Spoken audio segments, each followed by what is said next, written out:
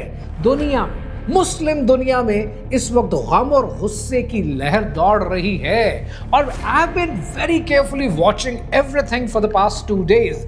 जो कुछ हो रहा है मैं और मेरी टीम केयरफुली इसको देख रहे हैं और हमने इस पर अभी तक कोई बात नहीं की थी। And let me tell you one thing, अगर इस चैनल पर आपने मेरी कोई भी वीडियो देखी है, आज की वीडियो और इसके बाद आने वाली तमाम वीडियोस बहुत फर्क होने वाली हैं, बड़ी मुख्तलिफ होने वाली है। मुझे 6 साल लगे इस टीम को नर्चर करने के लिए। इस 6 सालों के अंदर जो टीम मेरे पास मौजूद है, बहुत से ऐसे थे जो लिबरल्स थे, बहुत का थॉट प्रोसेस कुछ और था, but with the passage of time ये कन्वर्ट हुए हैं और अब वी हैव डिसाइडेड कि जो हम स्लो बिल दे रहे थे ना आपको, स्लोली एंड ग्रेजुअली चीजें समझाने की कोशिश कर रहे थे, वक्त आ गया कि आंखें खोली जाएं सबकी और जो जो डिसेप्शंस आपके सामने ये दुनिया प्रेजेंट करती है ये आपको बताई जाएं, ताकि आपकी आने वाली नस्लें देख सकें कि क्या खिलवाड़ आपके साथ किया जाता है। कहानी शुरू होती है 28 फरवरी 2026 को सुबह 9:45 में, जब ईरान के अंदर एक नॉर्मल दिन था। लोग अपने दफ्तर जा रहे हैं, बच्चे अपने स्कूल जा रहे हैं और तब 2 एयरक्राफ्ट कैरियर, दुनिया के सबसे बड़े nuclear powered ships USS Abraham Lincoln और यूएसएस जेराल्ड फोर्ड, जो कि पहले से सऊदी अरेबिया में और मेडिटेरेनियन में हफ्तों से मौजूद थे, 14 guided missile destroyers Tomahawk missile से लोडेड, इसके अलावा 150 से ज्यादा अमेरिकन एयरक्राफ्ट जिसमें F-22, F-35, F-15, F-16, इसके अलावा B-2 बॉम्बर्स भी शामिल हैं जो उड़कर अमेरिका से पहुंचे इस जंग में पार्टिसिपेट करने के लिए। तकरीबन 200 के करीब इजरायली फाइटर जेट्स पार्टिसिपेट कर रहे हैं और पिछले 12 घंटों के अंदर हजारों स्ट्राइक्स हो चुकी हैं। नवा शहर, तेहरान, इस्फहान, कौम, खरज, करमनशाह, तब्रेज, वो शहर, शिराज, उर्मिया और लूकस ड्रोन्स, वो लूकस ड्रोन्स जो अमेरिका में सुसाइड ड्रोन्स कहलाते हैं, यानी वन साइडेड टिकट होता है, जाते हैं पर वो लौट कर आते नहीं है।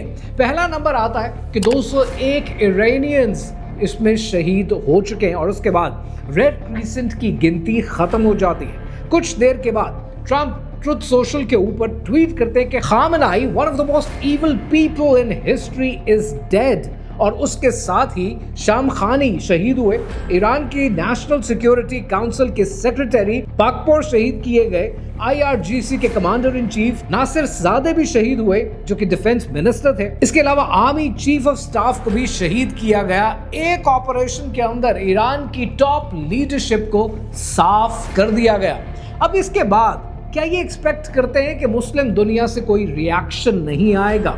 इस वक्त रिएक्शन आ रहा है और इनकी एक्सपेक्टेशन के खिलाफ आ रहा है। इनका ये ख्याल था कि ईरान के अंदर जब रिएक्शन आएगा तो रजा पहलवी के फॉलोअर्स बाहर निकलेंगे, वो फॉलोअर्स जो लिबरलिज्म का झंडा उठाकर निकलेंगे।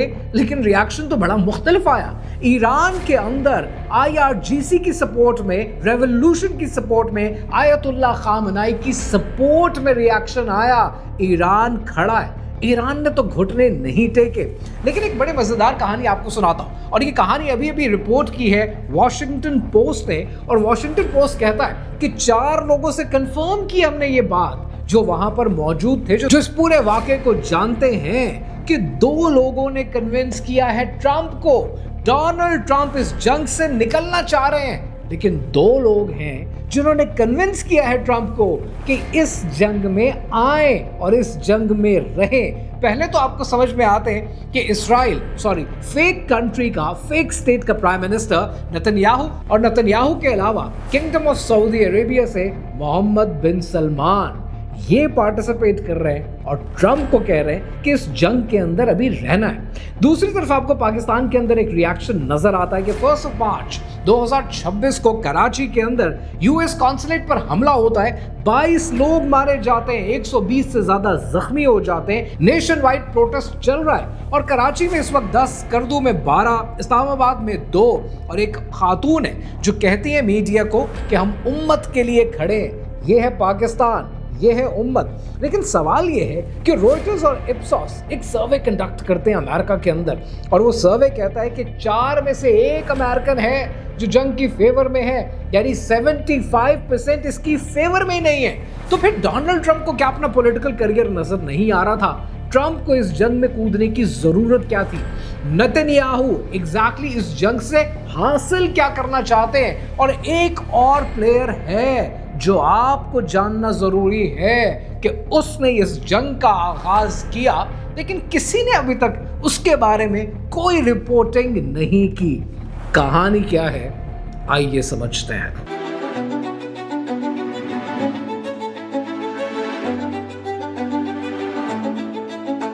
सबसे पहले समझते हैं रेजिम चेंज ऑपरेशन। ट्रंप ने कहा है कि we are doing this for the freedom of Iranian people. लेकिन सवाल है, और बड़ा मासूमाना सवाल है, कि क्या बॉम्ब गिराने से भी कभी रेजिम्स चेंज हुई हैं? कभी हिस्ट्री में ऐसा हुआ?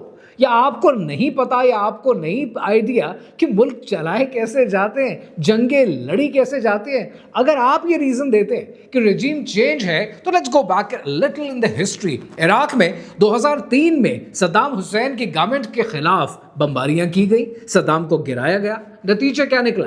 23 साल के बाद भी इराक तबाहो बर्बाद है। शिया, सुन्नी, कुर्द 3 सेक्शंस के अंदर मुल्क बट गया। और उसके बाद अगर आप इसको एग्जैक्टली देखेंगे कि इराक में हुआ क्या, तो आपको समझ में आएगा कि ये एग्जैक्टली यहूदी डॉक्ट्राइन है कि जहां पर ओदेद येनॉन प्लान पूरे का पूरा अमल पैरा हो रहा है। I'll talk more about that in a little while. Libya के अंदर 2011 में कद्दाफी को गिराया गया। नतीजा क्या निकला? लिबिया आज भी तबाह बर्बाद है। अफगानिस्तान 20 साल बूट्स ऑन द ग्राउंड थे आप। नतीजा क्या निकला? क्या वहां पर रजीम चेंज हो गई? दोबारा तालिबान ही हुकूमत में आ गए।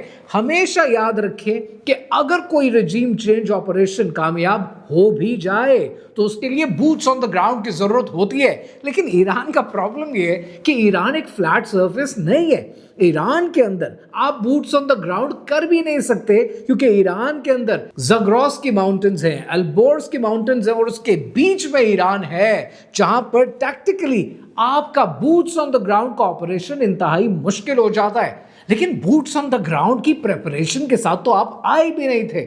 आप एयरक्राफ्ट करियर लेकर आए हैं और आप जहाजों के जरिए, एयरफोर्स के जरिए, नेवी के जरिए ये जंग लड़ना चाहते हैं। दैट मीन्स कि रेजिम चेंज आपको भी पता है इस तरीके से नहीं होगा, लेकिन फिर भी आपने दुनिया को ये बहाना बनाया और दुनिया ने मान लिया। लेकिन फिर आपको अंदाजा हुआ कि ये तो पॉसिबल नहीं है जब तक लोग खुद सड़क पर ना निकलें और सड़कों पर आकर खुद इक़्तिदार हासिल करने की कोशिश ना करें। तो फिर अमेरिका ने और इसराइल ने क्या कहना शुरू कर दिया कि ये आपकी हुकूमत है, सड़क पर निकलें, इक़्तिदार को अपने हाथ में लेने की कोशिश करें।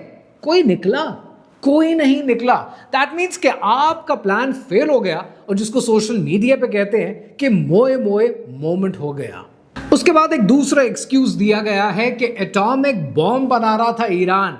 अब मैंने इसके बारे में पिछली वीडियो में आपको तफसील से बताया कि ईरान के पास ना तो प्लान है, ना ईरान का इरादा है, ना ईरान एटॉमिक बॉम्ब बना रहा था, मजे की बात यह है कि 27 फरवरी को ओमान के फॉरेन मिनिस्टर ने खुद कहा है कि ईरान ने एग्री कर लिया था, हर चीज पर एग्री कर लिया था, हर पॉइंट को एक्सेप्ट कर लिया था और लोएस्ट पॉसिबल लेवल के ऊपर न्यूक्लियर मटेरियल को अफसरदगी को लेकर आने के लिए भी तैयार था। डील होने वाली थी, यह भी क्लियर हो गया था कि उस डील के अंदर कौन से पेन रखे जाएंगे साइन करने के लिए। और रिपोर्टर्स तो यहां तक रिपोर्ट करते हैं कि ईरान ने कहा था कि 12 मॉन्ट ब्लैंक के पेन रखे जाएं और वो 12 मॉन्ट ब्लैंक के पेन तक खरीद लिए गए थे, लेकिन अगली ही सुबह ऑपरेशन शुरू कर दिया। सो दैट मीन्स के निगोशिएशन तो आपका टारगेट था नहीं। और यही अगर आप पैटर्न देखें 2015, 2025, 2026 एग्जैक्टली एक ही पैटर्न है। मिडिल ईस्ट के एक डिप्लोमेट कहते हैं कि yet again when negotiations get close to success Israel has intervened to preempt diplomacy, यानी एक बार फिर इसको हटा दिया गया, यानी कोई डिप्लोमेसी नहीं चाहिए, कोई नेगोशिएशन नहीं चाहिए। तो अगर रिजीम चेंज था तो वो तो आपको भी पता किस तरीके से होता नहीं है। अगर एटॉमिक बॉम्ब के हवाले से, न्यूक्लियर प्लान के हवाले से था तो ऑलरेडी ईरान एग्री कर रहा था, तो फिर प्रॉब्लम क्या था? एक पर्टिकुलर प्रॉब्लम था और वो प्रॉब्लम ये है कि ईरान वो वाहिद मुस्लिम कंट्री है जिसमें नहीं कहने की सलाहियत मौजूद है। मैंने आपको अपने पिछली वीडियो में बड़ा तफसील से बताया था, मैंने ये कहा था कि अमेरिका सिर्फ एक चीज चाहता है, अमेरिका ईरान से टोटल सरेंडर चाहता है और ईरान ने टोटल सरेंडर करने से इनकार कर दिया। अगर किसी मुल्क में अभी भी स्पाइन बाकी है, रीढ़ की हड्डी बाकी है, तो वो ईरान है और ईरान ने मना कर दिया। और इनको ये लगता है कि एक आध शहादत से या 47-48 लोगों की शहादत से रिजीम चेंज हो जाएगा और इनका मिशन कामयाब हो जाएगा और ईरान घुटनों पे आ जाएगा, ये इनकी खाम ख्याली है। मैं आज ईरान के बारे में बात नहीं कर रहा, वजह यह है कि मैं ये बातें आपसे पिछले 1 साल से कर रहा हूं। मैंने मई लास्ट ईयर भी आपको बताया ईरान के बारे में, उसके बाद मैंने 6 महीने पहले भी ये पूरा ब्लूप्रिंट आपको समझाने की कोशिश की और आज भी ये बात कर रहा हूं। उसकी वजह ये कि the writing is on the wall.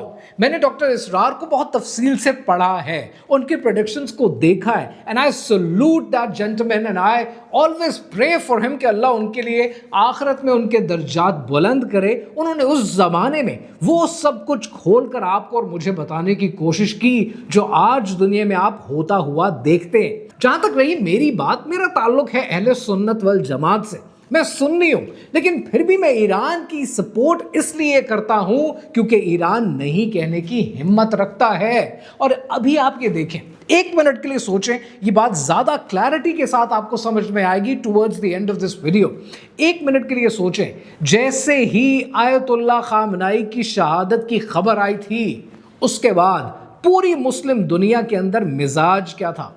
हर कोई एक ही सवाल पूछ रहा था, अगली बारी किसकी है, अगली बारी किसकी है। मोराल कितना डाउन हो गया था कि हम तो कहीं खड़े नहीं हो सकते, हमारे लिए कोई आवाज नहीं उठा सकता यहां पर। इसीलिए ये एक मुल्क बाकी है जिसकी बका आपके सर्वाइवल के लिए जरूरी है।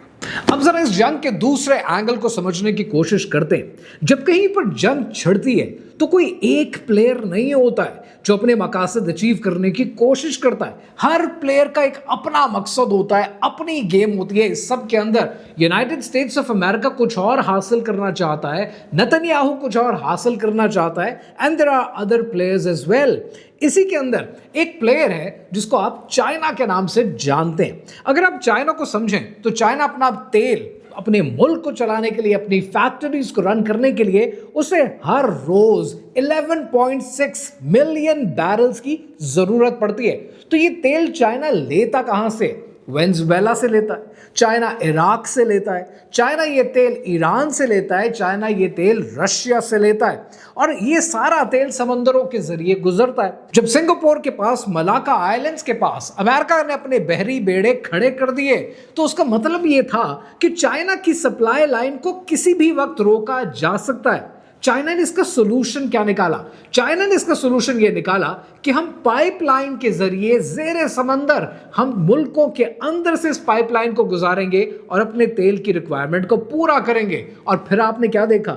आपने दुनिया में बेल्ट एंड रोड इनिशिएटिव को देखा जिस पर बिलियंस ऑफ डॉलर्स चाइना ने खर्च किए। म्यांमार के थ्रू पाइपलाइन थाईलैंड के थ्रू पाइपलाइन, पाकिस्तान के थ्रू पाइपलाइन। ये पाइपलाइंस का मकसद क्या है कि जो समंदरों पे अमेरिका 80 साल से राज कर रहा है, इस राज को ब्रेक करना और अपनी सप्लाई लाइन को इंश्योर करना। अमेरिका को खुद रोजाना 13.5 मिलियन बैरल ऑयल की जरूरत पड़ती है। लेकिन आपने ये देखा कि 3 जनवरी 2026 को वेनेजुएला में मडूरो को कैप्चर करने के बाद उनके तेल को अमेरिका ने हथिया लिया, यानी अपनी सप्लाई लाइन अमेरिका ने ऑलरेडी सीधी कर ली, बिकॉज शेल ऑयल है और अमेरिका को उसी की जरूरत है। तो अमेरिका ने अपने आप को सेव कर लिया और नतीजे में अमेरिका ने ऑलरेडी एंटिसिपेट किया था कि ईरान स्ट्रेट ऑफ हॉर्मुज को बंद कर देगा। क्योंकि स्ट्रेट ऑफ हॉर्मुज को बंद करने का मतलब क्या है? इसका मतलब यह है कि चाइना की 45% सप्लाई लाइन को चोक कर देना, रोक देना, और ये अमेरिका ने करने की कोशिश की है। इसलिए उन्होंने ईरान के आसपास अपने बहरी बेड़े भी खड़े कर दिए हैं टू इंश्योर कि हम क्या क्या कर सकते हैं। अमेरिका बार बार सिग्नल देने की कोशिश कर रहा है कि ये दुनिया बाइपोलर से मल्टीपोलर से एक बार फिर यूनिपोलर बन जाए। लेकिन क्या ऐसा हो पाएगा? और फिर आपने देखा कि चाइना ने क्या किया। चाइना ने इस पूरी जंग के बारे में सिर्फ एक काम किया, उसने कंडेम किया और डी एस्केलेशन की बात की। Nothing more than that. Like literally this is what you expect of China. इससे ज्यादा तो किसी चीज की आप उम्मीद लगा नहीं सकते।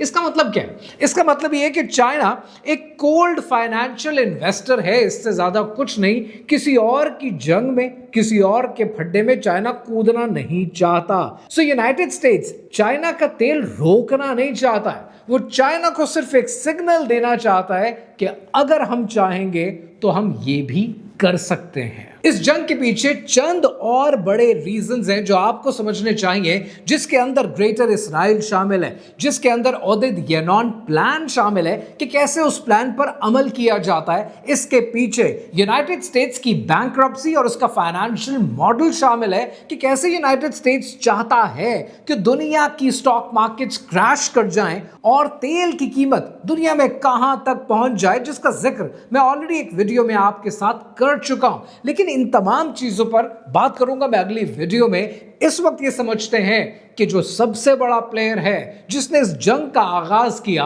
वो कौन है। आपको याद होगा कि अब से कुछ दिन पहले ईरान के अंदर एक बाल के मुजस्समे को जलाया गया। सवाल यह है कि ईरान को क्या पड़ी थी, लिटरली क्या पड़ी थी कि एक बाल के मुजस्समे को बाहर निकाल कर उसको जला दिया जाता। यू नीड टू अंडरस्टैंड कि ये जंग शुरू की है सेटनिस्ट्स ने, और ये सेटनिस्ट चाहते क्या है? ये सिर्फ एक चीज चाहते हैं कि कंप्लीट टोटल सरेंडर हो जाए वॉर मशीनरी के सामने। हर मुसलमान अपने घर में बैठा हुआ ये सोचे कि मैं इन लोगों से लड़ नहीं सकता, मफाहमत की बात करे, अपने आप को बचाने की बात करे, अपने मुल्क की बात करे, उम्मत की बात हरगिज ना करे।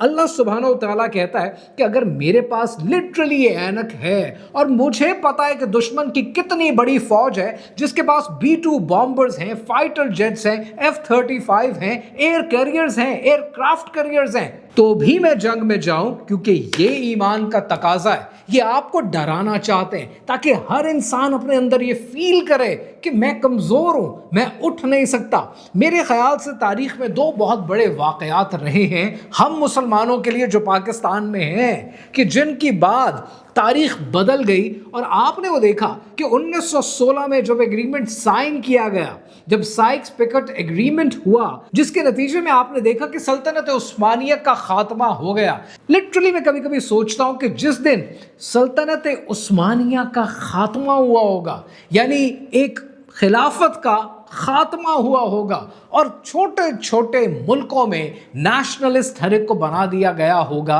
तब मुसलमानों का हौसला कितना पस्त हो गया होगा। एंड लाइकवाइज 1974 में पाकिस्तानियों का हौसला कितना पस्त हुआ होगा जब उन्होंने 1971 में बांग्लादेश को खो दिया और 1974 में इंडिया ने अपने आप को न्यूक्लियर स्टेट डिक्लेयर कर दिया, तब भी हौसला कितना पस्त हुआ होगा। लाइकवाइज ये क्या करना चाहते हैं? ये आपके हौसले पस्त करना चाहते हैं ताकि आप इनके साथ डील बनाने की कोशिश करें, इनको सलाम करने की कोशिश करें, इनके आगे झुक जाने की कोशिश करें, ताकि अल्लाह सुब्हानहू तआला की वहदानियत का और उसके आगे टोटल सरेंडर करने का जो कॉन्सेप्ट है, जो ईमान का हिस्सा है, ये आपसे छीन लिया जाए। मुझे कितने ऐसे मैसेजेस आए हैं आप लोगों के, जहां पर आप लोगों ने ये कहा है मुझे, इंस्टाग्राम पर, फेसबुक पर, टिकटॉक पे, यूट्यूब के ऊपर आप ये बातें करते हैं कि पाकिस्तान को अपने आप को बचाना कैसे, अगली बारी किसकी होगी।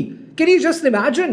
कितना फुलिश क्वेश्चन है ये ईमान का कितना गिरा हुआ लेवल है कि हम बारी ढूंढ रहे हैं कि हमें तो ये यकीन है कि हमने पिट जाना है, हमने मर जाना है, हमने इनके आगे खड़ा नहीं होना है, हमने अपने बीवी बच्चों को सिर्फ बचाने की कोशिश करनी है, हमने अपने आप को बचाने की कोशिश करनी है। सब अपनी तरफ से नफसी नफसी नफसी कर रहे हैं, और ये है वो मुसलमान मुल्क कि जिनको देख के शर्मिंदगी होती है। इसीलिए इन डिसेप्शंस को खोल खोल कर बताना जरूरी है। ये एप्स्टीन फाइल्स, ये conspiracy theory, they all are part of this, कि बार बार आपको सिर्फ एक ही चीज साबित करना चाहते हैं, that we are the chosen ones. Let me tell you, ये इतने कमजोर हैं, ये इतने इखलाक के मामले में करप्ट हैं कि ये कहीं से भी चोजन वंस नहीं हैं, और इनको लिटरली एक ईरान, क्या ईरान से भी छोटा मुल्क कि जिसके अंदर ईमान की ताकत हो, वो सिरनुगू करा सकता है, वो नीचे झुका सकता है, वो इन्हें गिरा सकता है। सिर्फ आपको ईमान की जरूरत है। आज भी हो जो बराहीम का ईमान पैदा, आग कर सकती है अंदाज़े गुलिस्तां पैदा।